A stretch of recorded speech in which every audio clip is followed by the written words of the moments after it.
It's my great pleasure to introduce Jim Canard.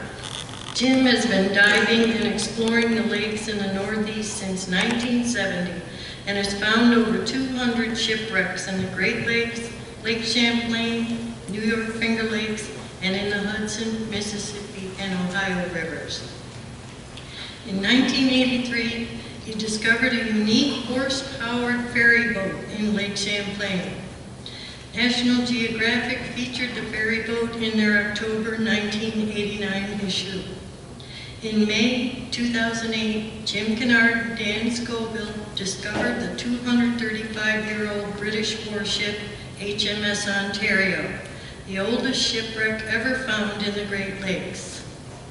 Last year, his team of shipwreck explorers found a very rare daggerboard schooner, Three Brothers, which sank in Lake Ontario in 1833, the oldest confirmed commercial schooner to have been found in the Great Lakes. He is a fellow member of the Explorers Club, whose membership includes some of the top explorers in the world, promoting scientific exploration of land, sea, air, and space by supporting research and education. Please give a warm welcome to our very own GVC member, Jim Canard.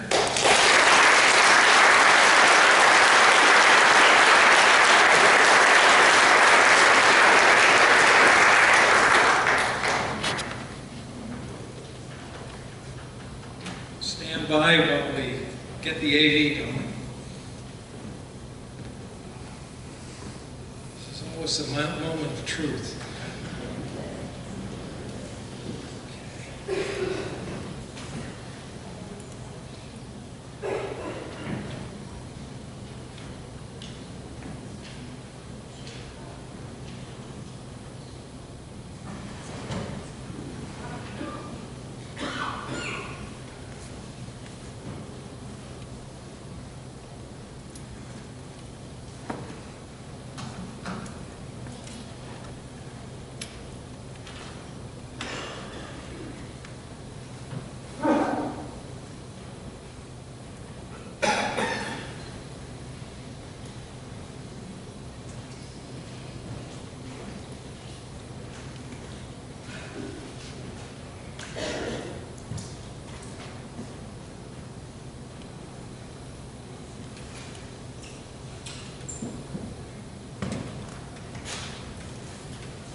Ants, I think your clicker also changed my program. Okay.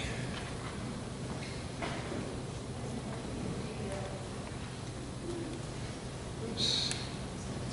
No, I'm good. I'm good.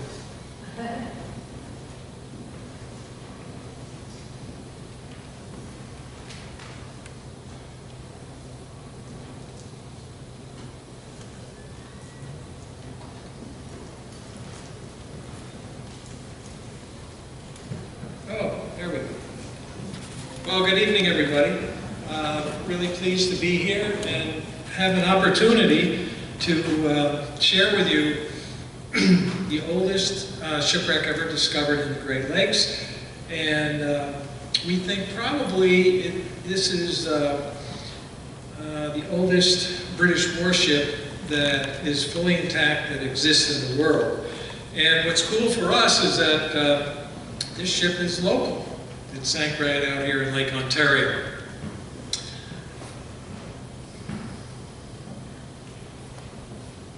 Now, one of the questions I get asked quite a bit when I do these talks is, how many shipwrecks actually sank in the Great Lakes? And we think there's somewhere around 8,000 ships that have wrecked in the 5 Great Lakes.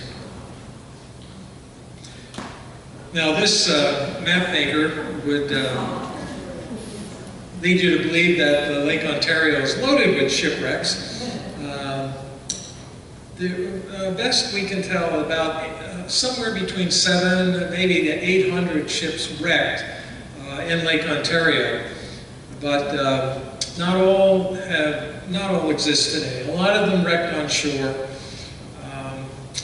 Some of them wrecked at the dock, and actually, from my research, I think somewhere in the neighborhood of about 100 actually burned.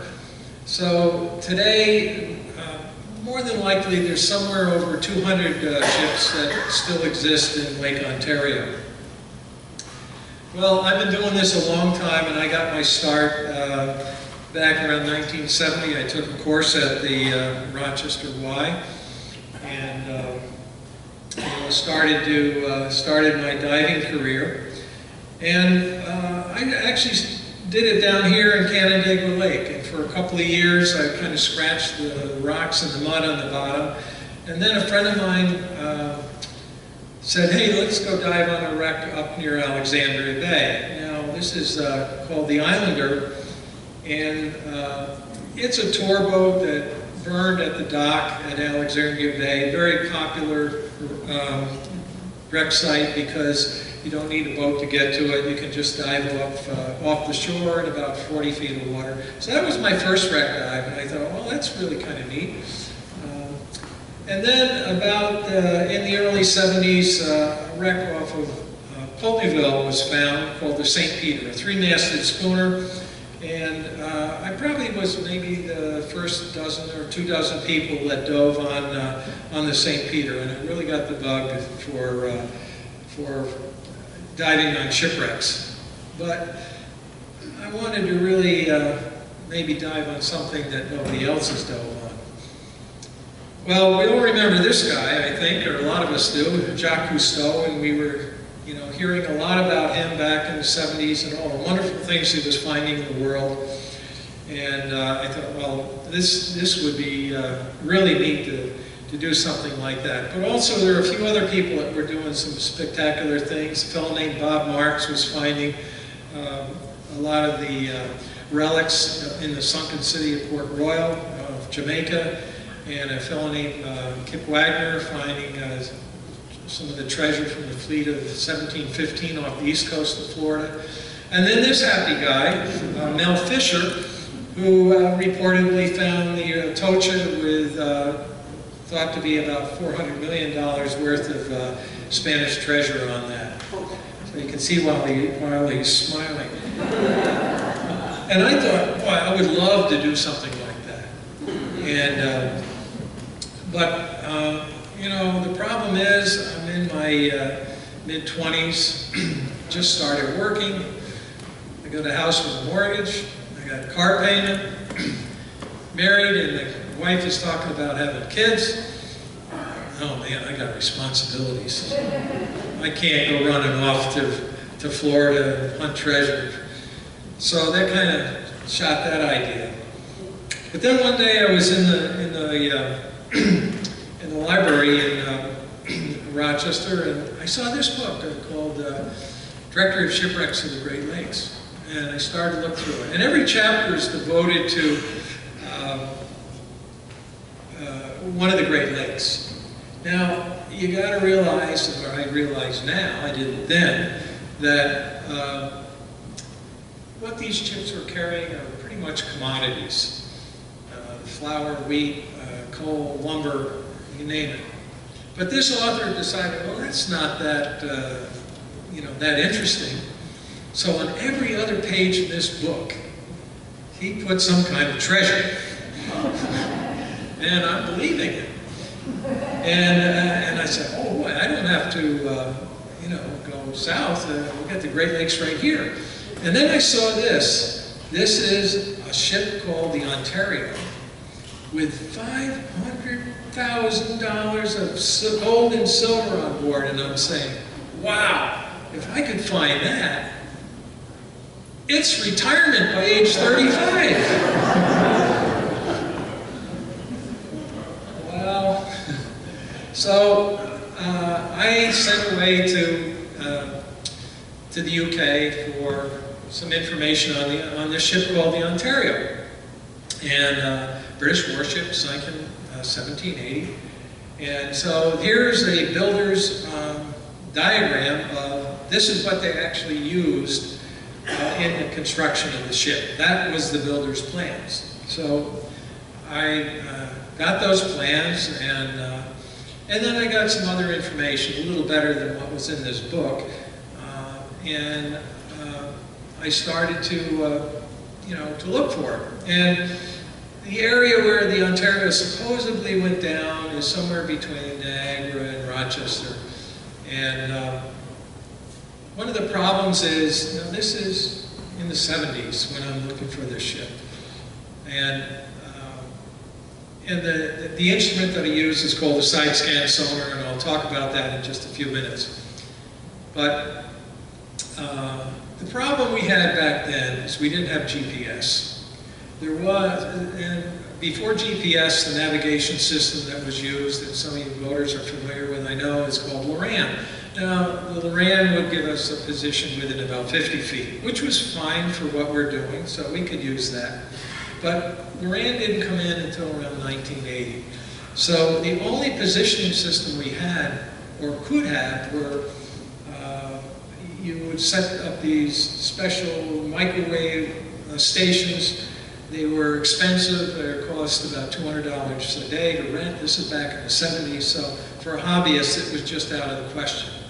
The other problem is the depth. This area of the lake, and I know some of you voters are very familiar with the depths of the lake. What you're seeing here is this blue area of the lake is where the lake is 300 feet or deeper in Lake Ontario. We're looking, so we're talking about this area here, and I'm a recreational diver, and I can only dive to 150 feet. So split the difference, and you're talking about a very slim area in here. So without a good positioning system and an area which I estimated was probably 500 square miles to search, and then in the depths, after a couple of years, I kind of gave up and said, you know what, this is just, we're just not going to be able to find this now. And so I sort of put it in the back of my mind and said, well, okay, maybe someday, but now is not the time. So this is the instrument, or this is the kind of system that we use. It's called a Side-Scan Sonar. It's very similar, if you're familiar with ultrasound, where a doctor looks at a baby in a woman's womb, or he looks at your heart, and it's all done with sound waves. And what we do is we have a recorder on the boat. It used to be a paper recorder, but now we use a laptop computer attached to it from a long cable to this device called the towfish, and it has two very special transducers in it that send a very narrow sonar beam, and to the right and to the left, and you can change the range of anywhere from less than 100 feet to maybe over 1,000 feet. So this is what we use, and the way we use it is we sort of mow along. We go back and forth, and now we can follow the latitude and longitude line. So we pick a line, and we pick a separation distance, and we just drive back and forth and back and forth and back and forth. And the kind of image that we get is like this. And these are sound waves, and this happens to be in the Hudson River. What we're looking at here, this is this area here, right in here is what we call the water column, and that's this area between the towfish and the bottom. And then of course we see what's out to the right and what's out to the left. So anything on the bottom, sand waves, or here is a ridge that sticks out, and this again is from the Hudson River.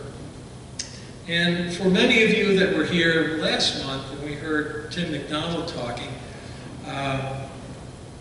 we've been seeing things in the last couple of years, and we've been working off of Oswego.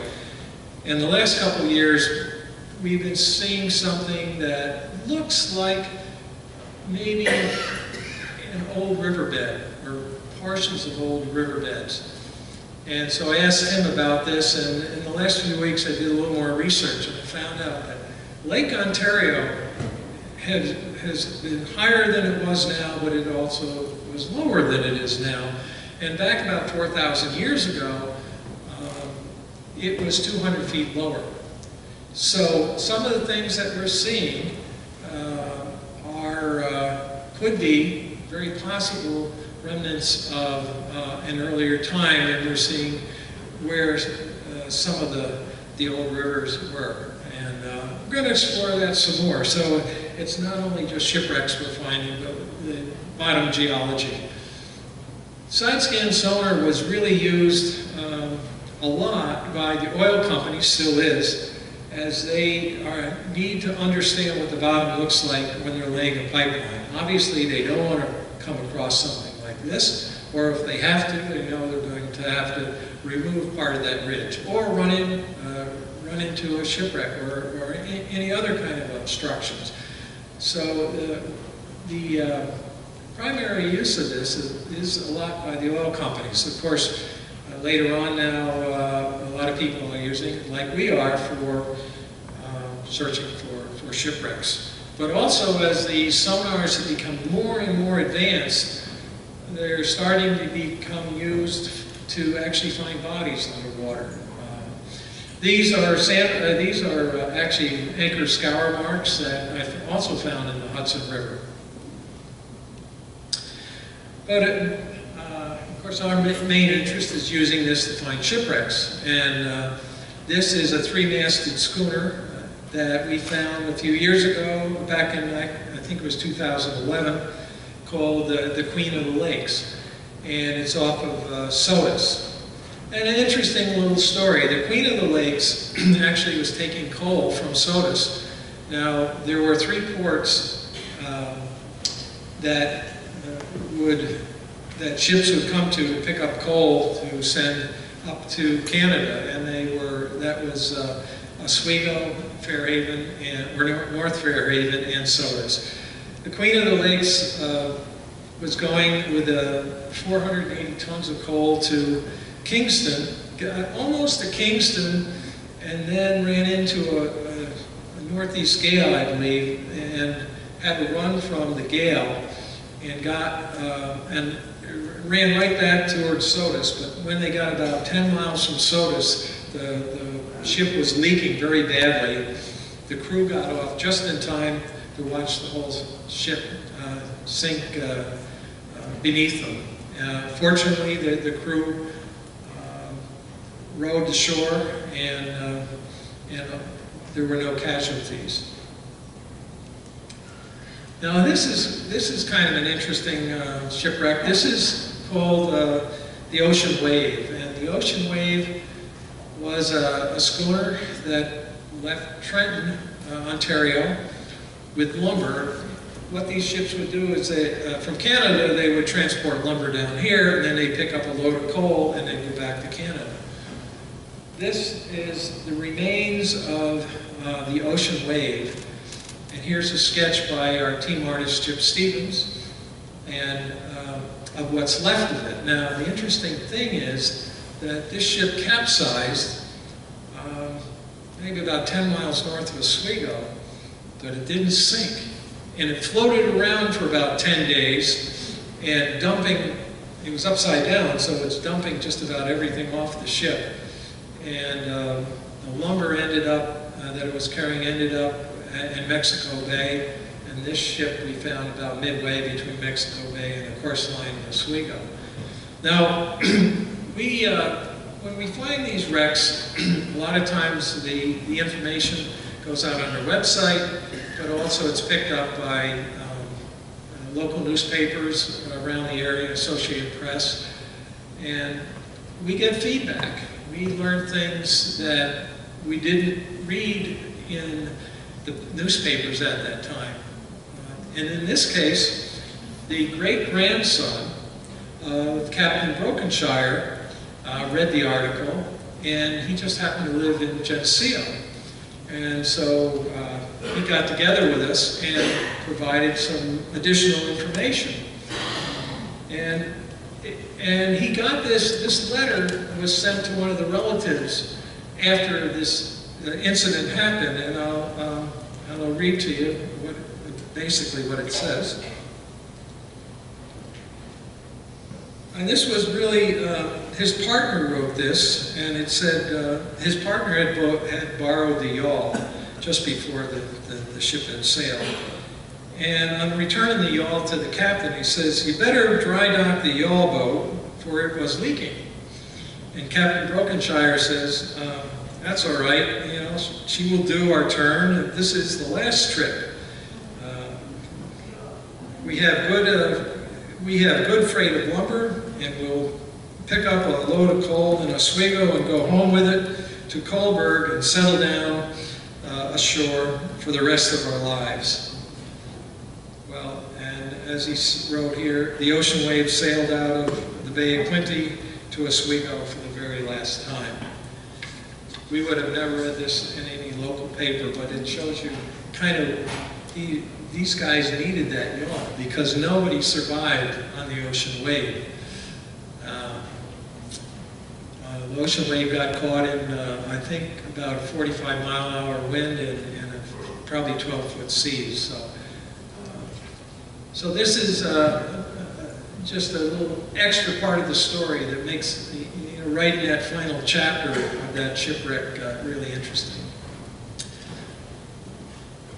Now this is a ship called the Roberval, and we've been looking for that for a number of years. And it's one of two steel steamers that sank in Lake Ontario. And the Roberval left Cape Vincent with a huge load of lumber. And they would pile this lumber on, whoops.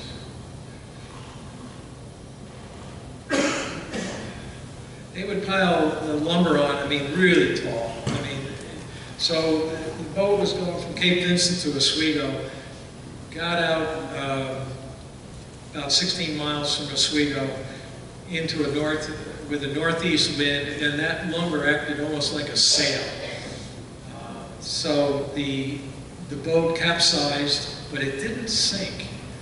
It actually, because there was lumber down below, it held up the boat, so the bow was sticking out of the water. Now, it's a really interesting story, which I won't get into a whole lot of details, but one man was trapped inside, another man was hit by the lumber and was instantly killed. The yawl boat was damaged, and 3 of the crew got off on the yawl boat and actually rowed over 16 miles to Oswego in a northwest storm. And the other 3, the captain, a woman cook, and another mate, actually got some of the lumber together and floated around on the lumber for a day and a half until they were picked up by the Coast Guard out of Sandy Pond. We found this on the it was about the middle of October, the last day that we were going to search, and I called it a Hail Mary search because we went the farthest we had ever gone out into the lake, and we got lucky. In about an hour and a half, we actually found the Roberval, or the remains of it. And this is a wonderful picture, again, by our team artist, Chip Stevens, who is here tonight. And we're really fortunate to have Chip because he illustrates and has done some wonderful paintings of a lot of our shipwrecks. So this is a way to show everything, because you really, in most cases, cannot get in a underwater video image. You really can't capture the whole ship. So this is kind of what the remains of that ship looks like. And we were, I think there was a little bit more I had on this. We were again also contacted by the great-grandson of this captain, and he is living in London, Ontario. So again, we make those contacts because people do read it in the press. But we also, outside of shipwrecks, we find airplanes. And this is a C-40, what remains of the C-45 aircraft that we found this summer. And interesting story here, in 1952, this C-45 aircraft left Bedford Air Force Base for Griffin Air Force Base in Rome. And as they were approaching Rome, the Griffin Air Force Base, one of the engines started to fail on them. So they dumped out a lot of the cargo that they were carrying. The plane was still going lower, and then the pilot said, well, I think we need to just abandon this plane because I think they were about 2,500 feet off the ground. And so they all parachuted out of the plane, and they all landed safely. It was the first time any of them had parachuted.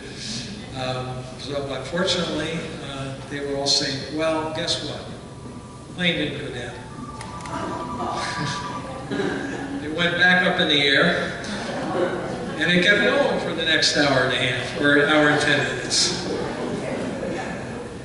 So, if any of you familiar with Oswego area, that's where this plane was headed.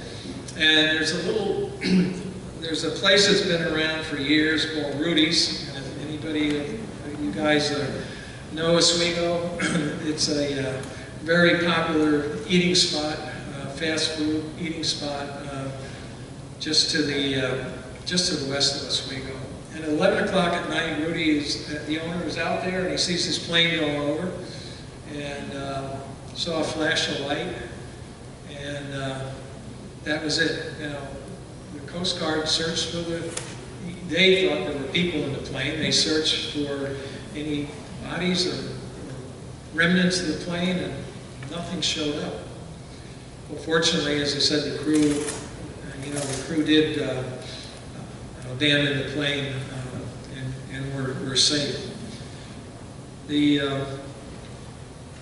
Again, we have a website called Shipwreck World, and we posted that news on Shipwreck World, but it also went on Associated Press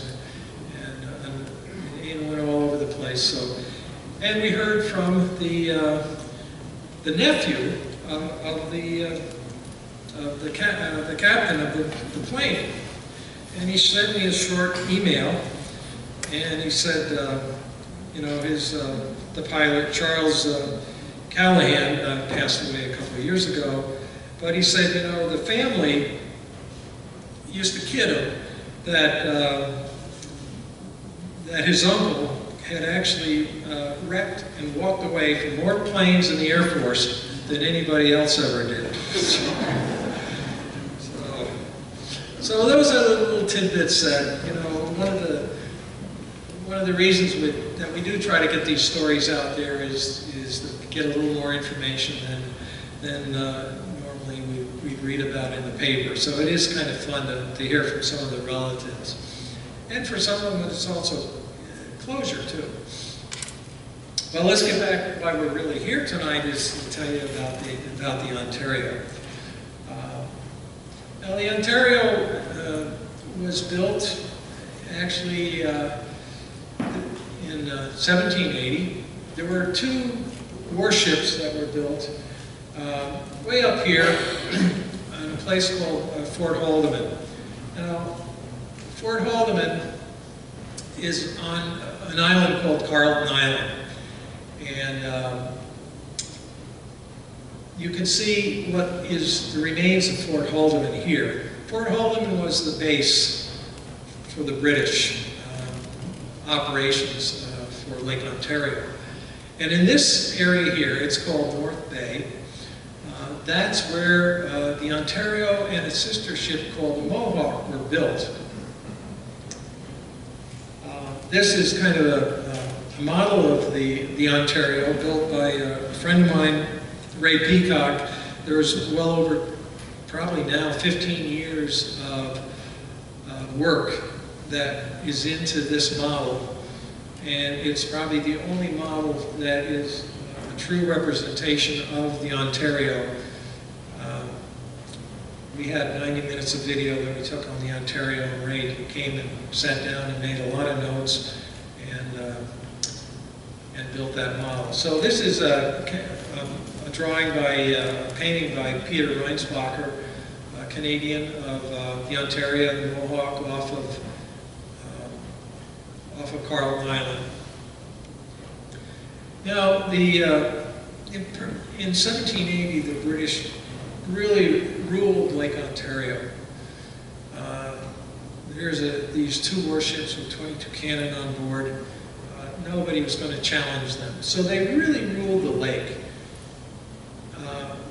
But there were never any battles with those ships. They would transport troops and goods from up here in Carleton Island down here to Fort Niagara and then back.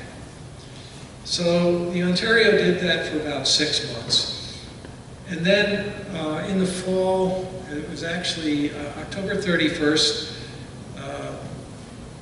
the Ontario, with 120 people on board, left for the end of the season to go back to Fort Haldeman. On board, 80 military men, 10 civilians, women and children, and some Indians, and also 30 prisoners of war. And as the day started out, there was a nice breeze from the southwest, so that makes it really good traveling from Lake Ontario back up to the St. Lawrence River in Carleton Island. But as many of you people that are familiar with the water know that Lake Ontario weather can change really on a dime, and about 8 hours out, the weather did change, and there was a big storm from the northeast, and the Ontario got caught in it. We believe that the Ontario actually got some of maybe got the mainmast down, or got the foremast down, but we're still trying to get the sails from mainmast down, and maybe they were in a turn at the time, and got blown over to the side. Cannons broke loose. You'll see the cannons in the video. There are actually 2 cannons, although the video says 1. There are 2 cannons that are up against the tiller, and those one is a 4-pounder, one is a 6-pounder, and that's about 2,000 pounds of weight up against the tiller. The ship is over on its side. There was no way to recover, and the water rushes in, and the Ontario went down. So now we're at the point we're about ready to show the video, and I have to let you know that we have a contract with a TV documentary company that does not permit us to show this out on the internet. So the video portion of this, we're going to substitute for the ADK video that goes out online. We're going to substitute about a 2.5-minute video that you'll see some of the video, but not all of it. So, but you folks are going to see the entire video, which is, as I said, compiled from about 90 minutes of underwater, and more of the story. The first part of this, you will be hearing a letter being read from the Commandant of Fort Niagara to the Commander, General Haldeman, talking about the loss of the Ontario. So at that point, Larry, turn the camera off, and we'll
we'll start. Thank you very much.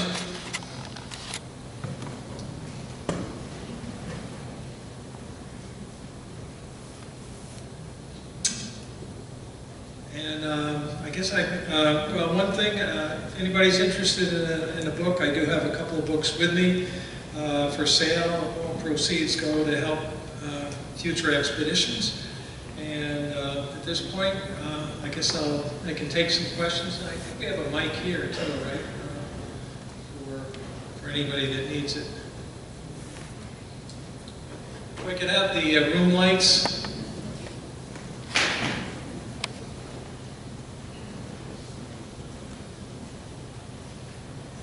Take some questions. I just can't see anybody out there.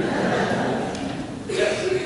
Jim, is there a level in the lake that deterioration of organic material decreases because of lack of oxygen? Is that why this is in so great shape? Or? The question is, there a level in the lake that where there's a lack of oxygen or vegetation decreases? Well, I think it used to be about, years ago, it used to be about 100 foot. You stopped seeing any vegetation at all. That's not true anymore. When I dove that St. Peter off of Pulteneyville back in the 70s, we used to, say, oh, we had great visibility, maybe 5 to 7 feet. Now, you can snorkel from the surface on a good day and see the ship at 110 feet down. So there's more light getting into the bottom, so I think vegetation is deeper. This ship is very deep, so it's an area of the lake that's between 500 and 600 feet. There's no vegetation down there, but what is down there, and we have seen this as we've gone to the deepest part of the lakes, there are mussels. Those are quagga mussels down there. Zebra mussels are in the shallower depths. But those mussels are everywhere, and they're making things look like a coral reef. 20 years ago, we just had a layer of silt. So that's a long answer to your question, Ron. Any other questions? Yes? So the ship was built in Canada? No, the ship is in New York waters. But it was built in a Canadian island, right? Or is it not Canada? No. The ship, the Ontario is out here between Fort Niagara Falls, or Niagara, and Rochester. But wasn't it built? Oh, no, it was built on Carlton Island, which is, I think that's considered New York State. Yeah. So I was wondering, is the British government as excited as we are to see this? Like, were they excited when you found out? That's interesting you asked that question, because when we found the ship, we notified New York State. We also notified the U.S. Navy. And I said, well, do you want us to contact the UK and let them know we found this British warship? No, that's okay. We'll let them know. Okay. It took them over 2 weeks to write a letter. That's our government at work. And when they got the letter, they said, well, thank you very much, but we did read it in our local paper. So after that, I was getting a lot of, by the way, when the news went out on June 13th, 2008, my son had developed a website for me several years before that. He was up all night long. I think we had over 500,000 inquiries. I mean, he said the website went down. He was up all night changing servers and doing whatever you do to keep a website up. So thank you, Doug, wherever you are out there. The questions that were asked were, are you going to raise it? Is the ship going to be raised? What about the artifacts? So I contacted the UK Minister of Defense directly, and I said, I'm getting these questions. What do you want to do? He said, well, we consider it a British war grave, but it's also an American war grave. And we don't want to bring up the artifacts, and we don't want to bring up the ship. We consider it a war grave. So that's where it is. And that's the state of affairs. Other questions? Yes?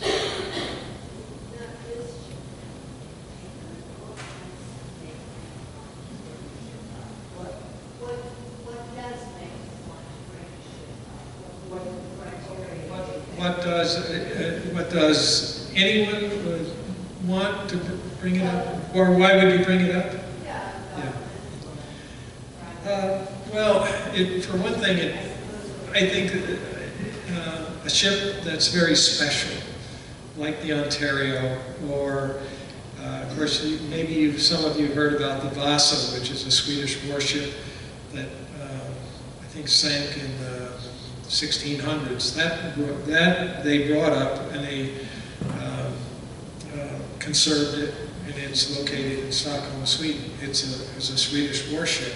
So it would be of interest to bring something like that up and just see what construction was like, what was on board at the time. I mean, this is a whole little museum. And so that's the argument that people make, is that let's bring the ship up because this will give us some information about the past. I think in most cases, it's best just to leave the ship there, because it's very expensive to bring it up, but it's even 10 times expensive to preserve it and to continually preserve it. And even though, you know, they did all this stuff with the Vasa to keep it preserved, they tell me now that there's still decay going on after all that kind of effort. So I think the best we can do in most cases is do what we did, get the video as much as you can to bring that information back and share it with the public, but then, you know, leave it there. So, yeah. Will it move? Most ships, when they sink into the bottom. They don't move. The only time you find a ship moving is if it sank in shallow water and because of wind or waves or ice, it tends to move the ship. But once a ship is probably in maybe 40 or 50 feet of water, it's not going to move. And especially when it sinks deep, it goes somewhat into the mud. And now the other interesting thing is we know of at least one instance in Lake Erie where a whole ship, and I think this was a big steamer that sank, it actually sank down into the mud and it's completely buried. And this was a fairly big ship. So, and I think they believe what happened is that it was in an area of Lake Erie that there was a lot of sediment, and then there were several earthquakes, and it sort of like shook the bottom. And you know, like if you put your foot in sand, you know, and the waves come back and forth, next thing you know, your foot's going deeper and deeper. And friends of mine that do what we do in Lake Erie visited that ship over 30 years and actually saw it completely sink. So today there's no trace of it. It actually sank into the bottom. Now, I don't know if that happens very often, but in that particular case, here's one where it did sink away like that. So there's some other questions? Way in the back.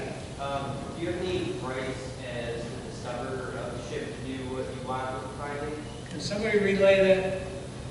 As the discoverer of the ship. Can you handle the mic? Sorry, I just can't hear that far.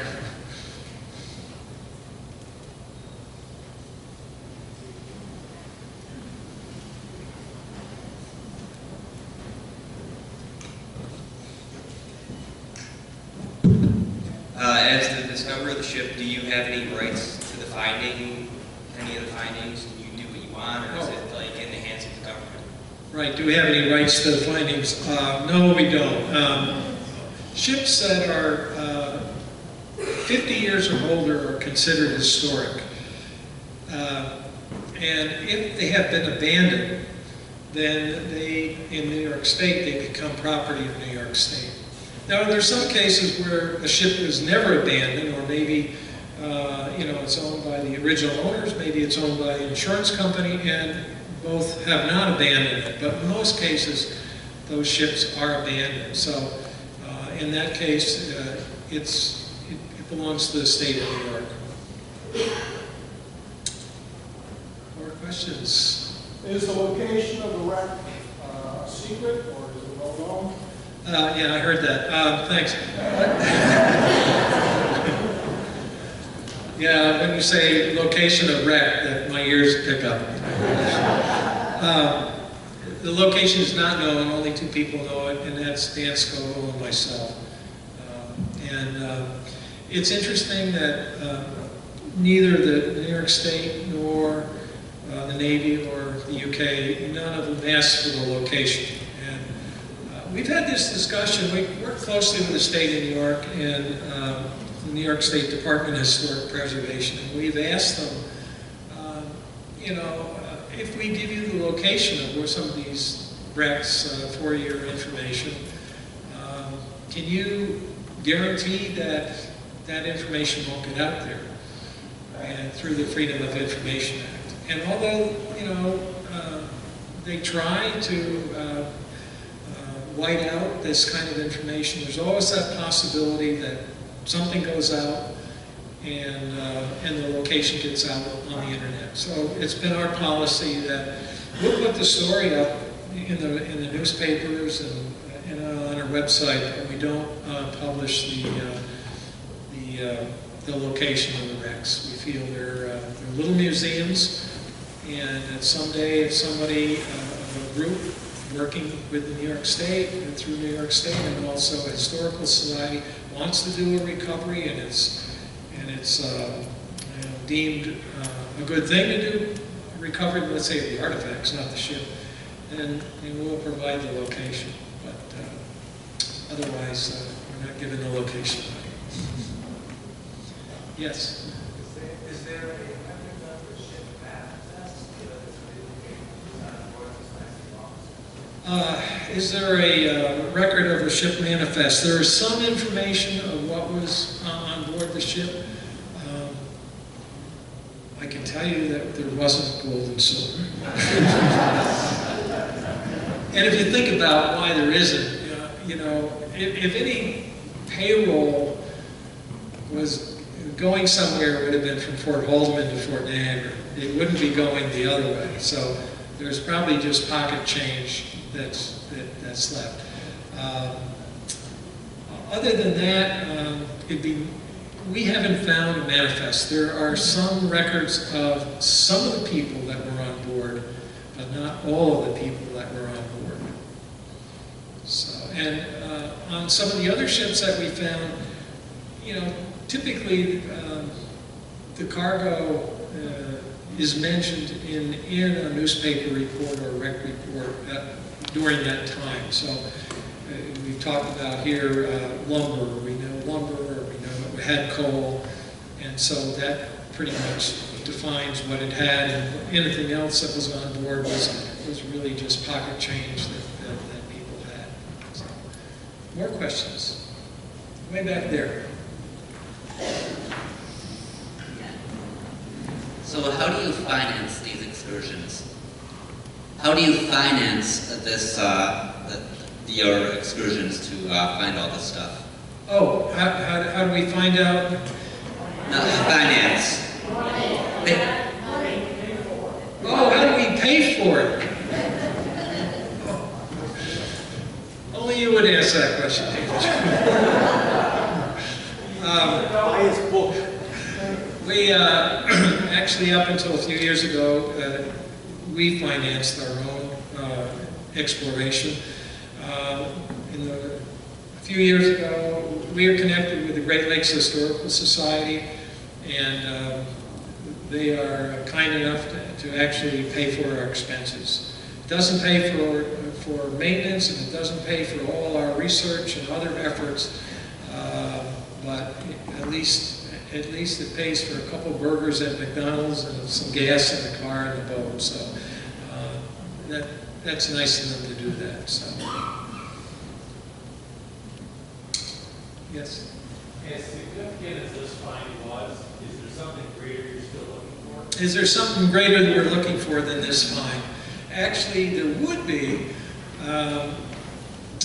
There is a boat, the earliest boat that wrecked not wreck, but the earliest boat that may still be in existence, possibly, is LaSalle's ship, the Griffin, which sank in the Upper Lakes in 1679.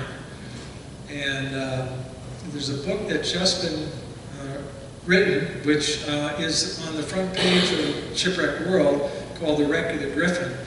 And this ship, I looked for it, but in the Upper Lakes, but if that ship still exists, that would be the oldest shipwreck ever discovered in the Great Lakes. There's been 22 reports of it being discovered. In fact, one author, famous author, Clive Klessler, says, oh, well, that's the ship that's been found about every 10 minutes. So, but that would be really quite a find if that ship was ever found. But the book, called The Wreck of the Griffin, that just came out, written by Chris Cole and Joan Forsberg, there's at least one situation in there where the Griffin may have been unknowingly found about 100 years ago, and there might not be much left of it. And there are pieces and remnants of it that may still exist on shore. There's still some discovery going on to try to identify if that was still the ship. So if that ship is not in existence anymore just because it totally wrecked on shore, then the gem of the lake is the Ontario that we found. If it does exist in the lake, either Lake Michigan or Lake Huron, if you could find that 1679 ship, that would be really quite amazing. So yeah, that's the one, maybe my feeling would top this one. But I think right now, Ontario's top dog. So, any more questions out there? Yes, we have one. What are the circumstances that people search for buried treasure and are able to retrieve it? What are the circumstances that people would search for buried treasure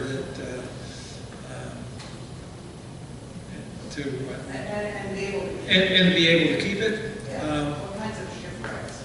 Well, most of the good treasure is off the Florida coast. There would be the Spanish galleons. But I can tell you, there have been a lot of treasure disasters. And there's been some in the Great Lakes, and that would be a whole separate situation, but there were more like safes and copper ingots and other things like that. The real treasure would be the Spanish treasure. But I can tell you that anytime there's money involved, you can bet that the state and the feds are going to have that hand in your pocket. So, best is not to, and most of these situations, people pile a lot of money into it, and it really becomes a losing effort. There's a few cases like Mel Fisher. Mel Fisher, though, spent millions and millions of dollars for lawyers to fight the feds and fight the state of Florida to keep what was rightfully his because of contracts that he had with the state. But once, it gets out that there's money there, people are coming out from all sorts of places to try to get a piece of that. So where there's treasure, there's trouble. So, any more questions? I don't see any more hands, so thank you very much.